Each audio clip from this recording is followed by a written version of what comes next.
Zdravím vás, priatelia. Dnes vás zavediem do malebnej liptovskej obce Svätý Kríž, kde vám chcem predstaviť moju novú ponuku Stavebný podzemok.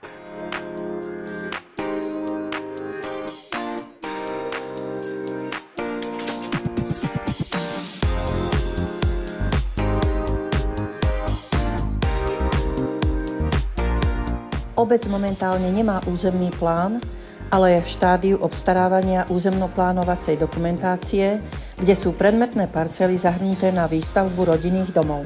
Inžinierské siete voda a odpad sú v dosahu podzemku. Už sa nachádzame priamo na podzemku, kde by mohol stáť váš nový vysnívaný domov.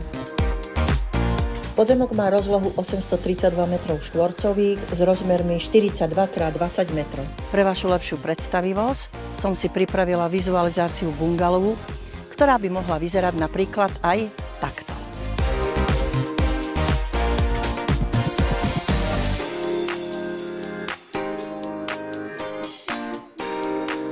Elektrická trafostanica je v štádiu riešenia.